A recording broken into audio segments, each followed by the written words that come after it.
Olá pessoal, boa noite, boa noite, boa noite, boa noite, salve, salve, salve, boa noite a todos, boa noite a todas, boa noite a todes, muito axé, aueto, saudações a todos e todas. Faz um tempinho que eu não passo por aqui, eu tava com uma síndrome gripal pesada, pesada, olha minha cara, ainda tá...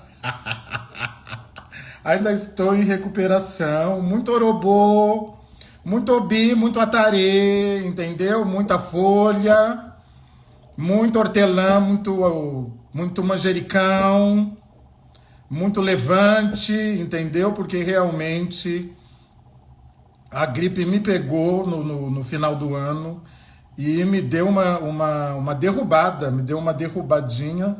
Você sabe, a gente de Xangô não é aquela pessoa mais forte, né, para a saúde. Aí a pessoa já fica assustada, que a pessoa é Xangô, né? Não que a doença seja antagônica a Xangô e a vida, não se trata disso, mas, enfim, né? Quer dizer, a doença, ela é um alerta, não é? É um alerta. A doença é a sabedoria, a doença, ela nos alerta para que a gente, inclusive, não tenha uma morte prematura. Estou vendo muita gente aqui, Renata de Oxum, Ciro, Jadina, Manuela, meu salve, salve, salve a todos, a todas, Luimar. Mas vocês viram que mesmo acamadinho, eu continuei produzindo, né? Eu precisava produzir, né? Nós chegamos, e temos motivos para celebrar, chegamos a 60 mil seguidores aqui, sem mostrar o corpo nu. 60 mil seguidores, sem mostrar o meu corpinho delicioso. Mãe Luíse, benção Mãe Luíse, Cutejo, Ologunedé, do Rio de Janeiro. É um acontecimento, né? Chegar a 60 mil seguidores, nada contra os corpos. Eu adoro também, não tenho nada contra os corpos. Todo mundo... Eu emagreci, Célia, porque realmente o apetite foi embora. A gripe levou o apetite. Olha que é coisa séria para uma pessoa de Xangô. O apetite ir embora é coisa séria, é coisa seríssima. Mas veja que chegamos a 60 mil seguidores sem mostrar o corpinho, né? Não que eu não queira, não que eu não o tenha, mas a proposta aqui do meu Instagram, vocês sabem que é outra. Elemachó de casa tá aqui, Guilherme. A bênção, Elemachó, aqui de casa, Guilherme Acaiaba tá aqui também. E eu emagreci, Célia, porque o apetite foi a primeira coisa que... Coisa rara, não é? A perda de apetite para uma pessoa de Xangô é coisa rara, coisa rara. Mãe Denise, querida, bênção, mãe querida. Nossa, quanta gente boa por aqui. Bom... E não adianta que acamadinho ou não, o tempo não para. Zé Luiz está aqui também, meu filho, Zé Luiz. E a Lorixá Grace de Oxum acabou de receber seu oiê, seu título, seu Orodum Egê, está aqui também. Mas mesmo acamadinho, né, as voltas aqui com as leituras... E sempre, eu sempre acordo hoje, né? Quer dizer, esses 2 anos me fizeram entender que o Instagram é um canal importante para nós de terreiro. E a professora Jaqueline, Renan Vieira, professor Renan, professor Diego estão aqui, Matheus de Odé está aqui também. E esses 2 anos eu comecei, vocês sabem que eu comecei uma larga produção aqui no Instagram, né? E e tem sido muito bom, né? Tem sido muito bom, tenho feito, tenho estreitado laços com pares, mesmo às vezes com pessoas com algumas divergências, porque isso para mim de verdade não é um problema, não é um problema. A divergência não é um problema, né? Desde que a pessoa não queira me matar e impedir, né, os meus direitos constitucionais e o direito à vida, para mim tudo bem, a gente não vai concordar 100%, não é? Não vamos concordar 100%. Mas a Nete tá aqui, a Nete querida, Roxane tá aqui também, querida Ellen de Ologuneder também, lá de casa, da casa de Xangô. E vocês sabem que eu sou um homem preto, babalorixá, pensador. Xangô permitiu que eu me tornasse doutor ao longo da minha caminhada. Eu já era iniciado, quando eu fui para academia, eu já era iniciado, sou filho de Alorixá, né? Quer dizer, essas coisas não se sobrepõem. Elas se misturam, né? Se misturam positivamente. O babalorixá que eu sou, ele tem somados a ele os conhecimentos de terreiro, os conhecimentos acadêmicos, os teóricos pretos, a luta antirracista, enfim, tudo que eu vivi, que eu aprendi, faz a pessoa que eu sou, não é?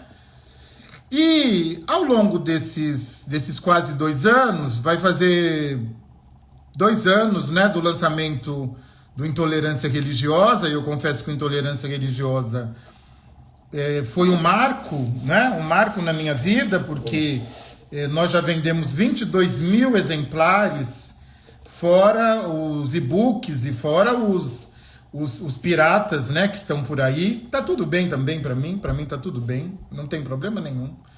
Porque também nunca foi a proposta enriquecer, ninguém vai enriquecer escrevendo livro no Brasil, e nunca foi minha proposta. Então também não é honesto, né, mas também não, até porque o livro é muito barato, né, o livro é muito barato. Mas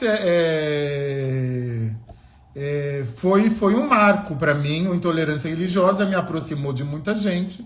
Eu sempre estive no front, sempre estive na luta antirracista, sempre estive na condição de pensador de terreiro, né? Além de praticante, eu sempre estive na condição de pensador de terreiro, não é? E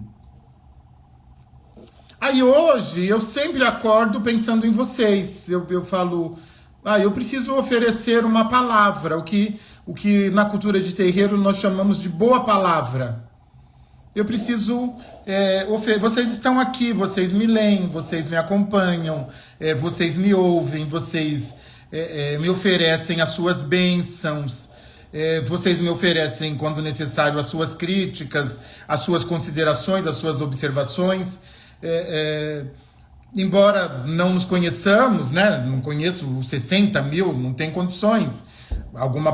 Um grupo eu conheço, que são meus filhos, são meus alunos, são os filhos em Xangô, as pessoas mais próximas eu conheço. Mas eu hoje acordo mesmo, à noite eu já penso, eu falo, o que eu vou postar amanhã? Porque para mim o Instagram, ele é um canal mesmo, é um canal de comunicação, é um canal de escrita para mim, de fala, de escrita. Eu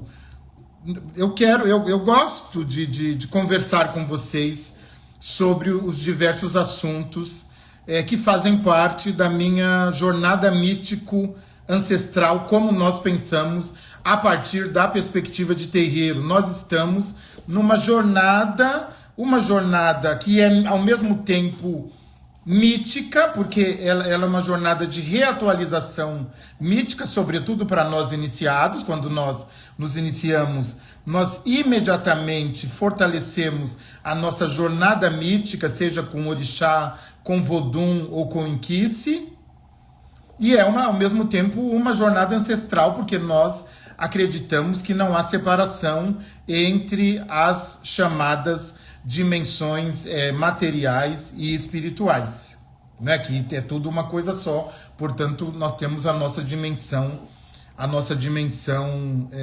ancestral.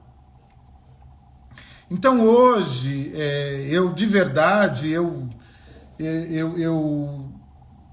não posso qualquer coisa. Todo mundo me manda muita coisa, me manda muita sugestão, mas eu quero ser relevante, né? Eu tenho desejo, eu quero ser inspiração. Eu quero provocar as pessoas que estão aqui comigo. Se elas estão aqui, e eu sei que o meu público é um público engajado. Ele fica esperando, ele fica esperando a minha produção, a nossa produção. A nossa, porque na verdade é uma produção coletiva. E de verdade a escrita nunca é inédita, né? Na verdade, inédita é só a sintaxe, é só o jeito que eu tô de organizar as palavras. Mas sim, se eu acredito que um dos princípios da dinâmica cultural social de terreiro é a imortalidade / ancestralização, eu estou lutando pela minha ancestralização. Faz muito sentido isso a partir da perspectiva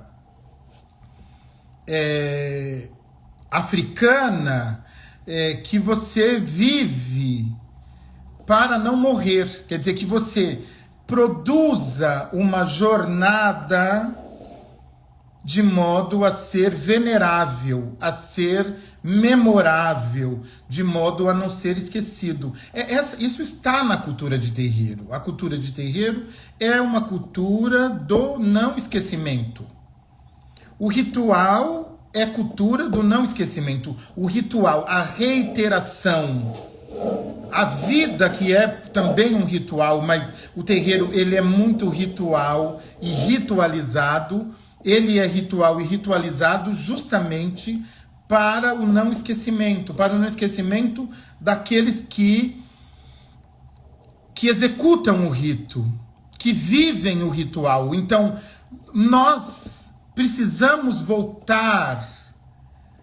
Eu tenho pensado muito nisso. Nós precisamos voltar a viver para não morrer. E esse não morrer, ele para mim está para além da morte física. Porque a morte física, ela é certa. Ela é certa, seja como morte prematura, sacrificial, seja morte por negligência, seja morte pelo projeto genocida que se instaura no Brasil. Enfim, a morte, ela é certa, a morte física. Mas a morte como fim é uma opção. Não é? Quer dizer, você pode percorrer um caminho de modo a não morrer nunca. E aqui entra a noção de ancestralidade, de ancestralizável. Não é? Quem é ancestralizável? Quem pode ser um ancestral? Todo mundo que morre é um ancestral? Não, todo mundo que morre é um antepassado. É um antepassado, alguém que passou na nossa vida e que vai ficar lá no passado. Todo mundo é antepassado. Agora, todo mundo vai virar um ancestral? Não, todo mundo não vai virar um ancestral. Na cultura iorubá, as pessoas me perguntam muito sobre isso, sobre as noções epistêmicas sobre evolução e involução. Porque o maniqueísmo, né, quer dizer, ocidental, das culturas e das religiões ocidentais, trabalha muito com essas noções de bem, mal, certo, errado, e espírito evoluído e espírito involuído, não é? Os iorubás não buscam evolução espiritual. Os iorubás buscam A ancestralidade, o não esquecimento. Como é que você busca a ancestralidade e o não esquecimento? Você busca a ancestralidade e o não esquecimento vivendo em comunhão, vivendo em comunidade, vivendo além de si, para fazer o bem ao coletivo. A sua ancestralidade não é você que vai se autodeclarar ancestral. Você vai falar, quando eu morrer eu serei um ancestral. Não, você não se autodeclara ancestral. Você depende não só de rituais, mas também de pessoas que digam que você merece continuar na vida delas. Porque é isso que é um ancestral. O ancestral continua. Meu pai, Plácido Barreto Nogueira, ele é um ancestral para mim. Ele continua na minha vida. As lições que ele me ensinou continuam reverberando na minha vida. A imagem dele de homem de Ogum, homem forte, homem do facão. A imagem dele de homem que não perdia um dia de trabalho, de esforço, de alguém disponível, generoso, de alguém incapaz de fazer o mal ao outro. Ele é meu ancestral, meu pai é meu ancestral. Ele continua na minha vida até hoje. Eu que digo que ele é meu ancestral.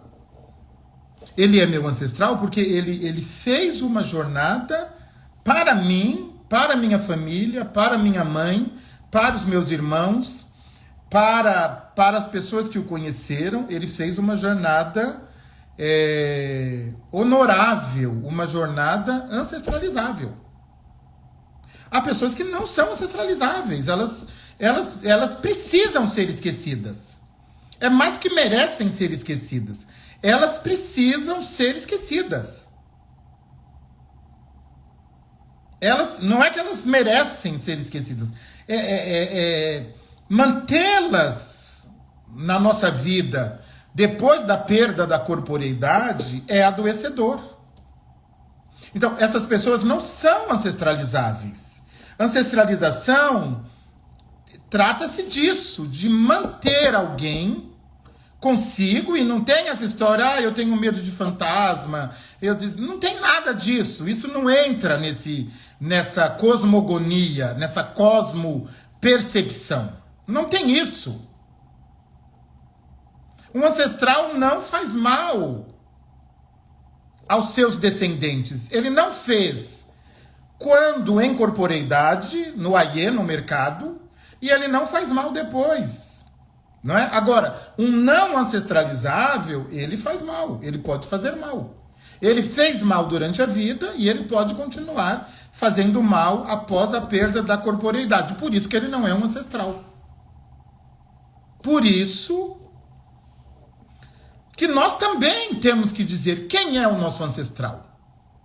Nós que um ancestral não se autoelege. Um ancestral, ele é eleito. Ele é eleito por meio da ritualização coletiva, não é? E por meio da lembrança, não é? Quer dizer, porque parece que é místico, parece místico, mas não é místico, é ciência. Não é místico, é historicidade. Não é místico, é memória. Não é nada de místico. Isso é científico. Nós sabemos que as pessoas atuam nas nossas vidas. Elas atuam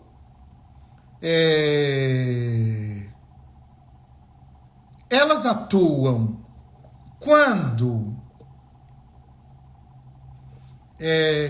elas estão conosco, né? Vivendo a corporeidade. não é? E elas atuam depois, né? Quer dizer, porque as pessoas, elas deixam marcas. As pessoas deixam marcas nas nossas vidas. Elas deixam marcas. Não é? Então, eu recebo muito essa pergunta. Todo mundo é ancestral? Mas morreu, virou ancestral? Não, não virou. Não virou ancestral.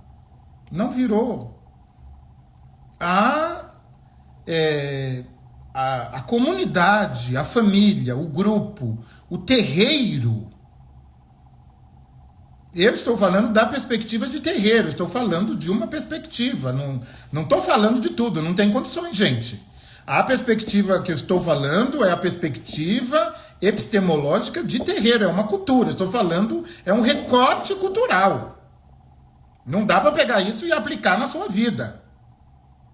Eu estou falando de um recorte cultural que é o recorte epistêmico de terreiro. É a cultura de terreiro, a cultura afrodiaspórica no Brasil. Então, um ancestral é aquele que é venerável. Exatamente, Guilherme. São aqueles que deixaram o solo fértil. Não é? Quer dizer, que não devastaram o solo. Não é? Iuá Ló Pelé. Iuá Ló Pelé. O ancestral é aquele cujo caráter caminhou suavemente sobre a terra. Caminhou suavemente quer dizer, ele caminhou sobre a terra e as pegadas dele, elas fertilizaram a terra. Fertilizaram a terra. Então, o ancestral, ele caminha de modo a fertilizar a terra. Ele caminha de modo a não deixar pegadas pesadas sobre a terra. Pegadas, inclusive,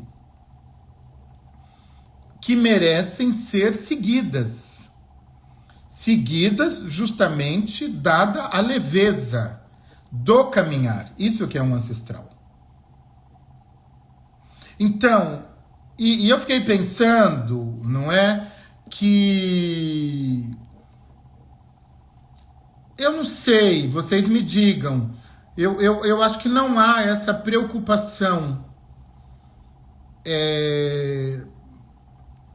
na cultura ocidental, entre aspas.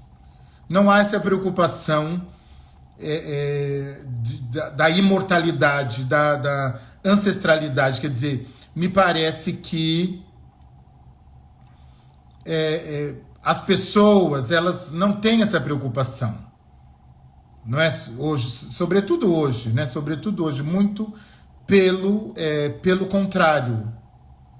Né? Muito pelo contrário. Então, eu fiquei pensando também que, em alguma medida, viver para ancestralizar-se é isso, né, Alan? Quer dizer, para o Ocidente só importa o hoje, o aqui e o agora. Né? Só importa o hoje, o aqui e o agora. Não é? Não importa. Amanhã é outro dia, carpe diem, não é? Quer dizer, inclusive tem uma cultura do medo, né? Do medo do morto, medo da morte. Morreu, acabou, já dá logo todas as roupas, já queima tudo, já dá embora para poder se livrar disso, que isso é coisa ruim. Não é como é que... Só se a pessoa realmente não for ancestralizável, né? Só se a pessoa realmente não é ancestralizável. Mas ninguém tem medo. Você acha que meu pai, eu acabei de dizer que meu pai é para nossa família de terreiro, ele é um ancestral. Nós nunca sentimos medo dele, né? Sentimos falta, sentimos saudade, sentimos a dor da perda da corporeidade, mas ninguém sente medo. Ele não virou um fantasma assustador. Não, porque justamente ele teve uma jornada ancestralizável. Né? Quer dizer, uma jornada ancestralizável. Né? Quer dizer, então, ninguém ficou com medo do meu pai. Não é? Até porque aquela memória existencial, e é disso que se trata, quer dizer, a ancestralização ancestraliza uma jornada, uma memória existencial, uma vida, vivências, experiências, e essa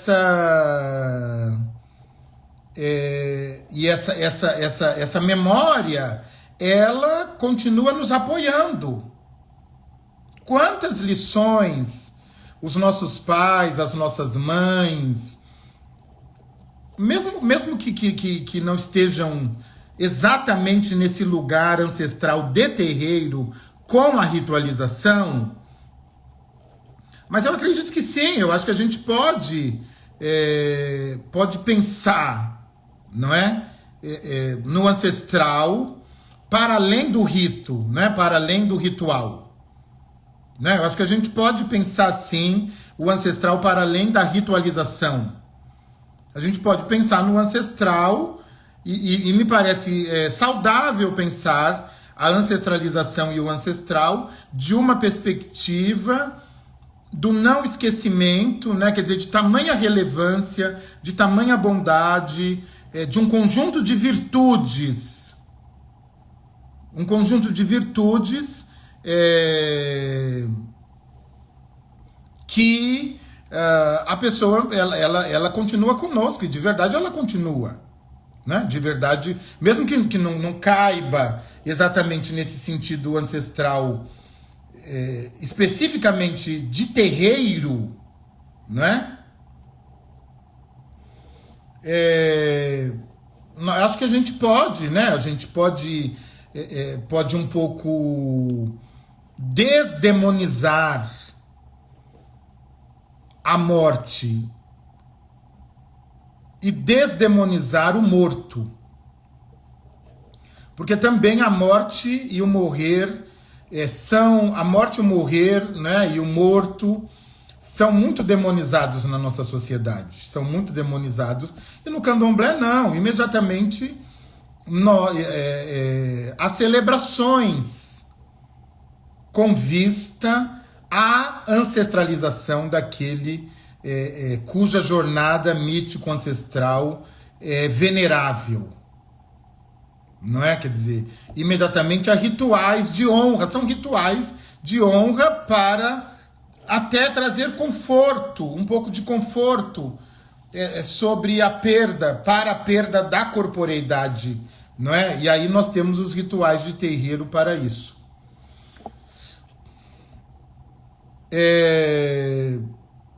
Tá fazendo sentido para vocês? Não é? São aqui umas... Nunca são lições, hein, gente? Não são lições, não são leis. São apenas um apanhado, sabe? Um apanhado de saberes, tentando, né, colocar esses saberes de terreiro em movimento, né? Tentando... Eu fico tentando, né? Como eu fico tentando colocar isso no mundo, porque me interessa, sim, me interessa que o mundo nos conheça, que o mundo entenda a nossa cultura de terreiro. Não o que nós chamamos de auô, os segredos, não os rituais, mas é importante que... Mamãe está aqui conosco, minha mãe querida, ela está aqui conosco e é uma ancestral, ela já é uma ancestral, tamanha relevância da sua jornada mítico-ancestral, ela já é uma ancestral, inclusive antes da perda da corporeidade, que está muito longe e muito distante. Ela já é uma ancestral, porque ela já é alguém que não será jamais esquecido. É isso que eu estou tentando articular, essa ideia de esquecimento e não esquecimento. E há pessoas que vivem para forjar a necessidade do próprio esquecimento, né? Hoje no Brasil o número não é pequeno, não é, de pessoas, porque também a ancestralidade é um lugar de confluências e um lugar do ser além de si, ser além do eu. Não é? Ser para o outro, para o coletivo, ser para a família. Então, hoje, né, quer dizer, nós temos um número bastante considerável de pessoas que merecem ser esquecidas. E eu acho que um pouco tem a ver com essa ideia de eu me basto, carpe diem, viva o hoje, interessa só o que eu penso, amanhã é outro dia. Não tem outro dia. Não tem amanhã é outro dia. Quando nós temos esse provérbio, Exu matou um pássaro ontem com uma pedra que somente hoje atirou, ele está justamente nos dizendo que não existe passado, presente e futuro, que não existe isso, que é tudo uma coisa só, e que não há, e que a linha que separa o que nós chamamos de passado, presente e futuro é muito tênue, e que elas se cruzam. Quando o Exu diz, quando no Oriki o verso diz, Exu matou um pássaro ontem. Alguém me perguntou, inclusive, lá vai, que alguém me perguntou o que era isso. Quando Exu dizia, Exu matou um pássaro ontem. Ontem. O ontem, em tese, é passado. Com uma pedra que somente hoje atirou. Fabiana, querida, sua bênção. Xangô abençoe a bênção. Então, o que há nesse provérbio? Vamos chamar de provérbio. É que para Exu não tem passado, presente, futuro. Ele cruza o tempo se cruza, ele cruza o tempo e alguma coisa que não aconteceu ainda atua sobre o já ocorrido.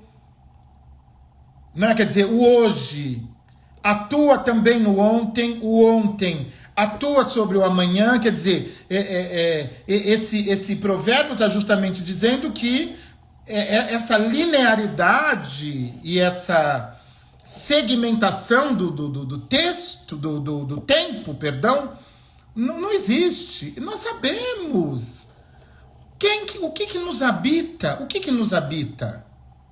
Eu posso dizer que eu sou só presente, ou que eu vivo no passado, ou que eu vivo no futuro? Não, eu sou tudo, passado, presente e futuro ao mesmo tempo.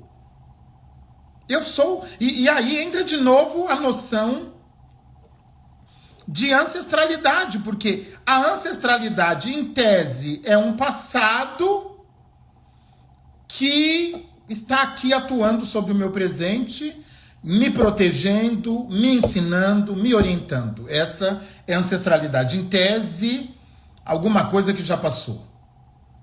E eu também sigo, não é? Quer dizer, para também atuar no presente, no supostamente presente de outras pessoas.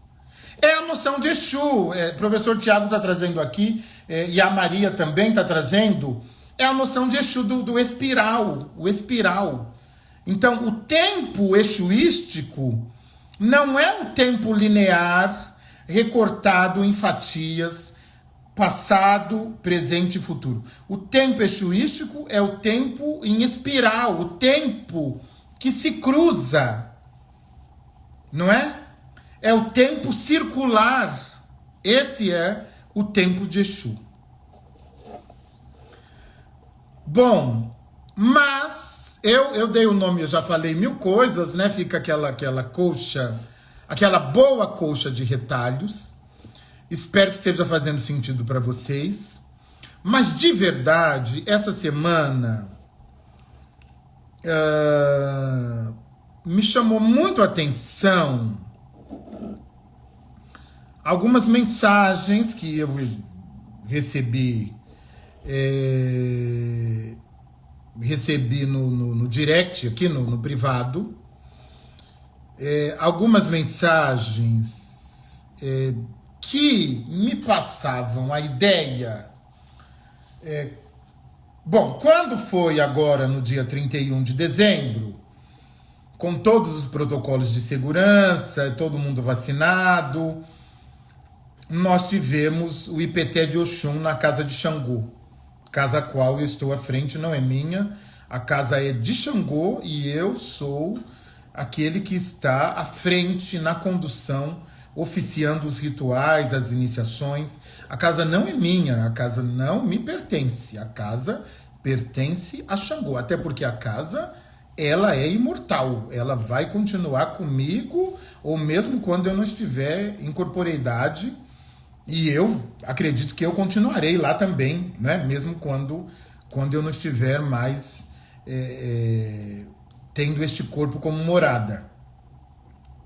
E aí nós tivemos o IPT e nós apresentamos, confirmamos ritualmente e apresentamos 3 Ialorixás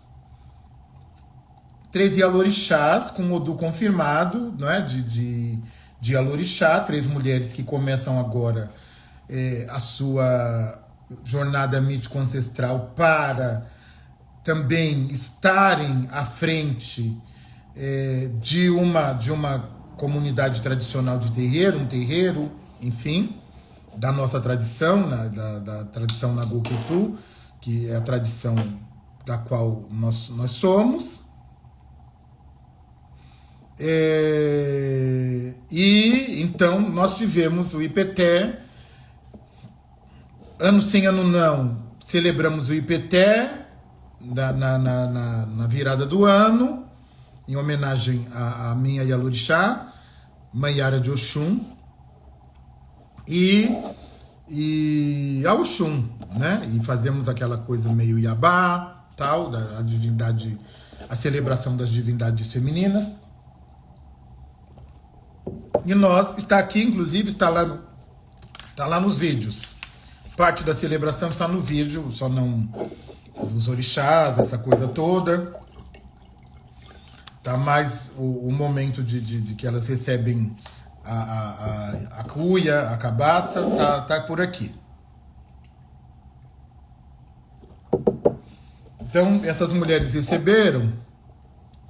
E para mim, elas são rainhas. Agora, elas já eram rainhas. E elas são rainhas. Elas confirmaram a sua jornada mítico ancestral como rainha. Para mim, uma Ialorixá é uma rainha. Ela é uma rainha. Para mim, um Babalorixá é um rei, um tata, um doné, doté, não importa a língua utilizada. Para mim são reis e rainhas, né? É motivo de orgulho, né? É motivo de orgulho, de satisfação. E sempre vem, né? Sempre vem aquela história de ai, que missão, ai, escapou, sempre escapa, né? Porque Exu é bom, ele quer mostrar a verdade sobre nós. Ai, que missão, ai, coitada delas, ai, vão sofrer tanto, ai, que missão pesa a gente. Para de palhaçada. Para, por favor, pare. Melhorem. Para. É uma honra. É uma honra ser rainha. Ser rainha é ser ancestralizável. Para de palhaçada. Não é missão, não.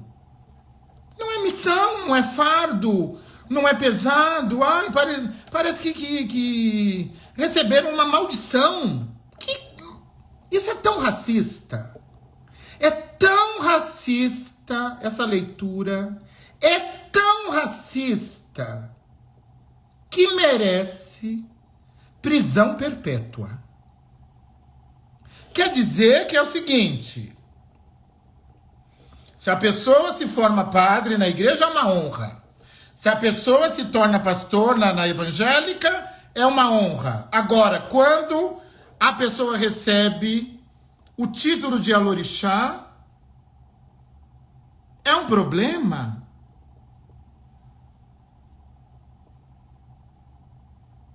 É um problema. É uma maldição, é um fardo. Para! Que coisa horrorosa, gente. É racismo. É um discurso racista. Quer dizer, sempre as coisas pretas sempre são pesadas. Ah, eu não vou porque é para sempre. Ah, estou esperando a hora certa. Minha mãe está aqui, 73 anos de idade, e a Lorixá está dizendo: amo muito, só tenho a agradecer. É racismo, Ana, é racismo. Ah, iniciou por quê? Estava morrendo? Ah, vai iniciar a criança? Ah, não precisa. E aí, quando 3 mulheres recebem da sua própria ancestralidade a legitimidade real, o título de rainha, alguém escorrega. Escorrega não, é racismo, né? Não tem nada de escorregar, não tem nada de escorregão. É racismo, é sincretismo no mau sentido da palavra. Não é? Ai, mas o compromisso, gente, viver é comprometer-se. Viver é comprometer-se. Viver é trilhar uma jornada ancestralizável. Viver é perseguir virtudes.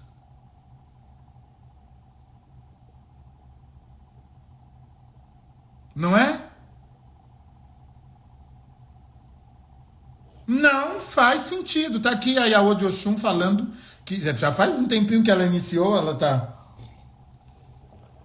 É uma honra, isso é racismo. Parem, por favor, melhorem. Melhorem.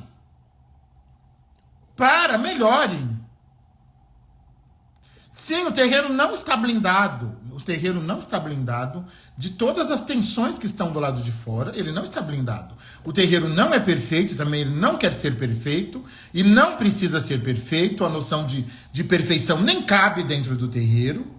Nós temos os nossos problemas para resolver. Nós temos questões que precisam ser problematizadas. Eu faço isso aqui cotidianamente. Quem me acompanha sabe que eu faço isso aqui cotidianamente. Sim, o terreiro tem problemas. Tem problemas no terreiro. Não é? Há questões que precisamos problematizar. Tem colonialismo dentro do terreiro, tem racismo, tem transfobia, tem homofobia, porque é o terreiro não está apartado do mundo. Né? E tem muita gente branca no terreiro, tem gente branca racista, homofóbica, transfóbica, porque o terreiro está tomado de gente branca, né? Sem consciência de classe, sem consciência racial. Ô, meu pai querido, canta aqui, Guru Anderson, a bênção, meu pai. Então, para de palhaçada. Alguém veio, nossa, tadinha delas. Eu não sei se eu tiro a roupa, saio correndo nu no meio da rua, se eu dou 3 tapas na cara da pessoa, tadinha delas. Elas receberam o reinado Yorubá, Nagoketu, nas mãos. Elas receberam legitimidade para praticar magia ancestral. Elas receberam uma coroa de bronze sobre a cabeça. Isso não é motivo para compaixão. Isso é motivo para celebrar. Para sair gritando de alegria. 3 mulheres receberam coroa de bronze sobre a cabeça. 3 mulheres que agora vão edificar os seus reinos. Isso é racismo, é porque se fosse um diploma branco, todo mundo estaria celebrando. Se fosse a pessoa recebeu a batina, se fosse o Buda, se fosse abrir uma igreja neopentecostal.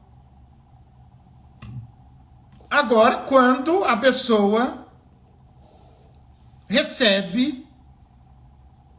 recebe um título negro, um título preto, OAB, exato. Aí a pessoa recebe um título negro, tadinha delas. Sim, é um trampo, eu confesso. Não vou romantizar, não. É um trampo, é um trampo pesado. Elas sabem que é trabalho, mas eu estou aqui também para apoiá-las. Mamãe está, tem as mais velhas, os mais velhos, Oganza, Zequedes, todos nós apoiaremos como família. Exatamente, Kátia, num estado que você não tem mais mulheres e alorixás. Hoje, 70% das lideranças espirituais de terreiro são homens brancos,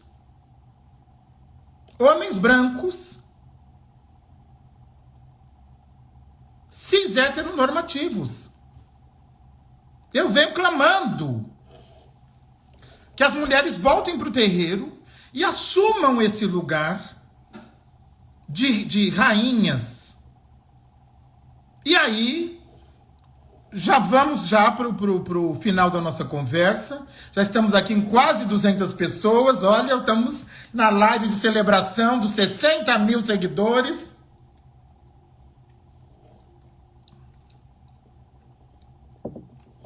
Exato, Mãe Maria, eu estou aqui. Eu também estou aqui, não é? É 70%. Tem uma pesquisa extraoficial, aqui na região sudeste. Agora não me lembro se é só São Paulo ou a região sudeste. Eu acho que é São Paulo. 70% das lideranças de terreiro hoje em São Paulo são homens brancos, cis heteronormativos.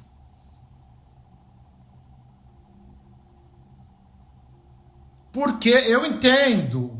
Tem um dado aí que eu pensei, não é saboroso. Eu vou trazer, mas não é um dado saboroso. O que acontece?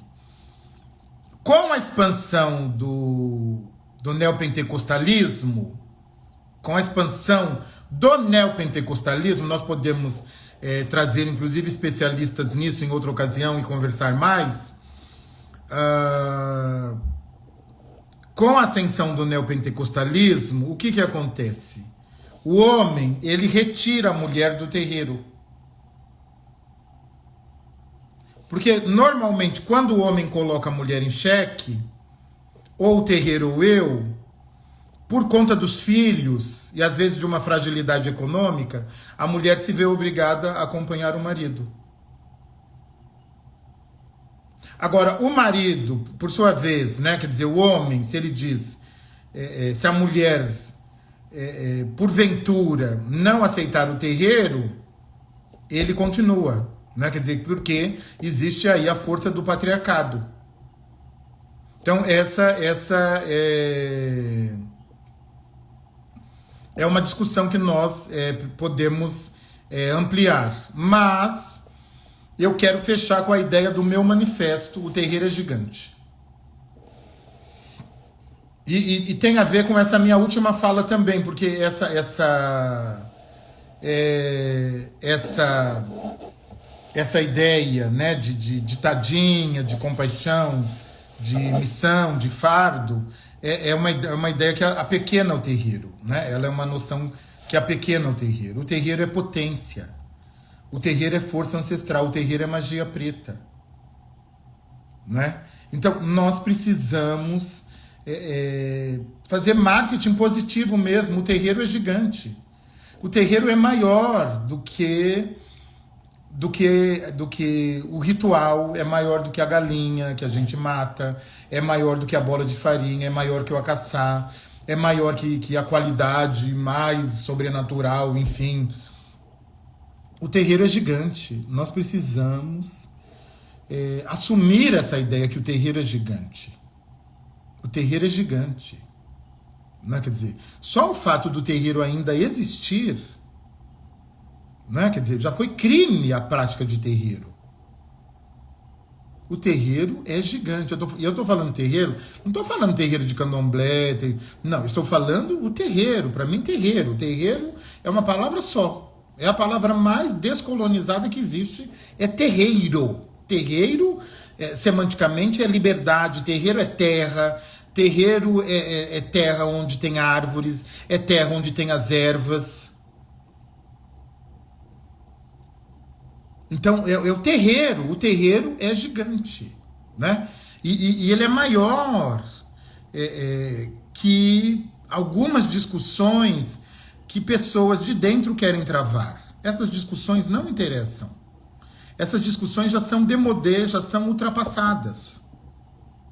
A nossa discussão o terreiro é gigante. E o terreiro precisa produzir mobilidade social, o terreiro precisa repotencializar se repotencializar como lugar de cura, sempre foi lugar de cura, como espaço político, filosófico, de produção de conhecimento. O terreiro é gigante. Então, continuem aqui comigo, eu vou continuar nessa conversa do terreiro é gigante. Nós vamos ter uma live, nós vamos voltar com os gritos de encruzilhada aos domingos, das 11 à meia-noite. Já estamos com um grupo de pessoas para fazer. Nós vamos ter uma live com o Babalorixá, lá de Salinas, que teve o terreiro incendiado por racismo religioso.